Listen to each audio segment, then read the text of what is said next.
Thank you, Speaker Sir. It's nice to be speaking for the first time in the new House in your presence. I stand in support of the Women's Reservation Bill.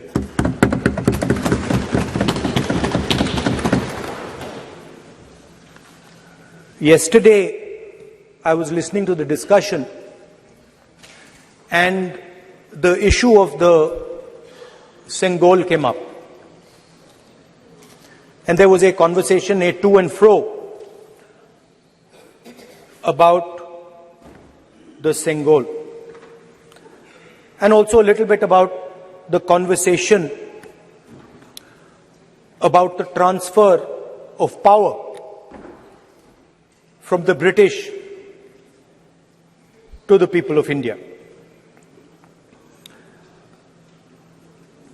Before handing over power to the people of India, the British asked the leadership of the freedom movement, who are we going to transfer power to? And of course there was a little bit of arrogance in this statement, because they viewed India as a poor country. And the revolutionary answer that our freedom fighters gave was, we are going to transfer power to the people of India. So we became a country that from its inception gave the vote to all our women. And this was a revolutionary thing at the time. We also gave the vote to every single community. And the vote was a mechanism of transfer of power. It was designed to further transfer power to the people of India. And if you look at the journey from independence, it's been that journey. It's been a constant transfer of power, more and more and more power to the people of India, on one side. And on the other side,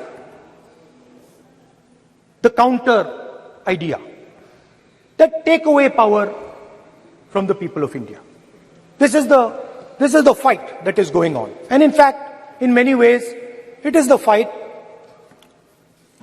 that is taking place today. Huge step forward in the transfer of power to the women of India was Panchayati Raj, where they were given reservation and they were allowed to enter the political system at scale. And this is another step. It's a big step, it is not a small step. And I'm sure everybody in this room, the treasury benches, the opposition, everybody agrees that this is a very important step for the women of our country. They fought for independence. They are as capable as any man, in many ways more capable, and should be given as much space as they possibly can be given. There is one thing, in my view, that makes this bill incomplete. I would like to have seen OBC reservation included in this bill. I think it is very important that a large chunk of India's population, large chunk of India's women should have access to this reservation. And that is missing in this bill. There are also two things that seem strange to me. One is the idea that you require a new census to implement this bill. And the second is that you require a new delimitation to implement this bill. In my view, it is quite simple. This bill can be implemented today by giving 33% of the seats in the Lok Sabha and the Vidhan Sabha to India's women. And so I wonder if this is not designed to push the ball forward. To push the ball forward 7, 8, 9 years, and then let this thing play out the way it does. I know my friends tend to like to take the attention of people away from other issues. You know, there is of course the Adani issue, which is they always want to take the attention away. But there is another, I would like to say that. One of the things that, this is quite a nice building. Nice peacocks. Nice peacock feathers on the ground. Nice peacock feathers in the chair. It's a nice, tasteful building. But frankly, I would have liked to see the President of India in this process. The President of India is a woman. She represents the tribal community, and it would have been befitting to have her visible in this transfer from one house to the other. So, one of the things that the government likes to distract from, of course, is Mr. Adani. And there is another thing that the government likes to distract everybody from. And that thing is called the caste census. For some reason, and I don't quite understand what this reason is, the moment the opposition raises the issue of caste census, the BJP tries to create a new distraction, a new sudden, event, so that the OBC community and the people of India look the other way. In my research for this speech, I took a look at the different institutions that define how our country moves forward. There are many. There is the Lok Sabha, Rajya Sabha, Vidhan Sabhas. There is the bureaucracy. There is the press. And there's the judiciary. And I looked with an eye to understand what is the participation of the OBC community in these institutions. मतलब हमारे जो institutions हैं उनमें OBC की भागीदारी कितनी है, ये सवाल मैं पूछ रहा था और मैंने अलग अलग इंस्टीट्यूशंस में थोड़ा रिसर्च किया. जो central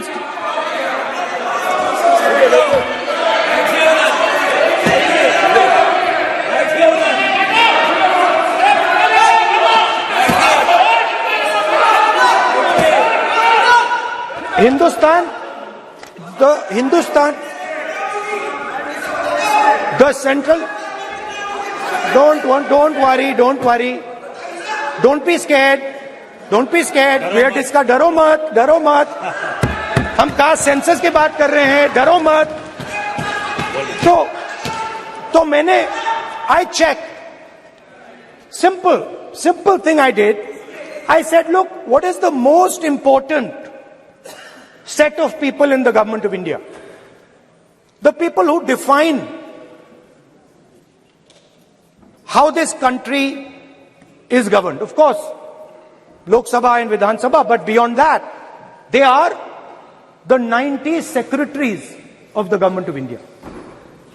90 people, secretaries, are responsible for managing the core of the government of India. And I ask myself the question, how many of the 90 people come from the OBC community?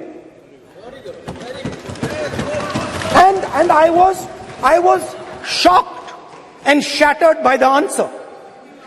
मैंने ये सवाल पूछा कि ये जो 70 secretary हैं, 90 secretary हैं, ये जो हिंदुस्तान की सरकार को चलाते हैं, जो बजट को चलाते हैं, इनमें से ओबीसी कितने हैं? नरेंद्र मोदी जी प्रधानमंत्री हैं, ओबीसी के लिए काम करते हैं। मैंने ये सवाल पूछा। मैं आपको जवाब देना चाहता हूं, हिंदुस्तान के सेक्रेटरीज 90 में से सिर्फ 3 ओबीसी से हैं।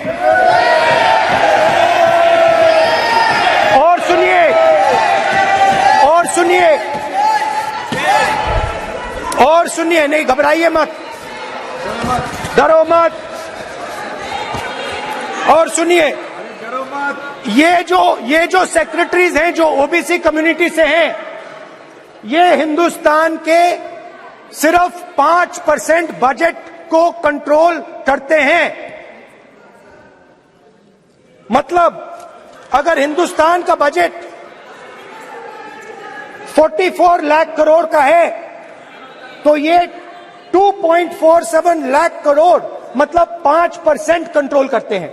और सुनिए, मैं कर रहा हूं, मैं वहीं आ रहा हूं।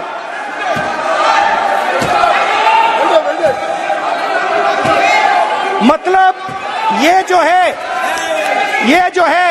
आप ओबीसी की बात नहीं सुनना चाहते, ओबीसी की बात नहीं सुनना चाहते, ओबीसी की बात नहीं सुनना चाहते, ओबीसी की बात नहीं सुनना चाहते। आप ओबीसी के खिलाफ हैं, आप ओबीसी के खिलाफ हैं, ओबीसी के खिलाफ हैं, आप ओबीसी के अधिकार के बारे में नहीं सुनना चाहते, ओबीसी के बारे में नहीं सुनना चाहते, ओबीसी के प्रति न्याय नहीं चाहते, ओबीसी के प्रति न्याय नहीं होना चाहिए। ये सी दे नॉट शोइंग इट, ये जो है, हाँ, मैं माननीय सदस्य से आग्रह करूंगा, एक मिनट रुकिए। माननीय सदस्य से मैं आग्रह करूंगा, एक तो ये महिला आरक्षण बिल है, और दूसरा सभी माननीय सदस्य समान है। डरो मतो ये शब्द इस पार्लियामेंट में नहीं बोलना चाहिए।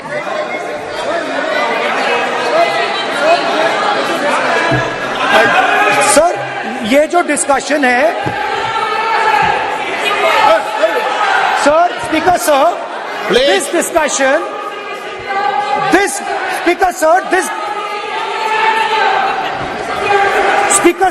discussion is about the transfer of power to the people of India.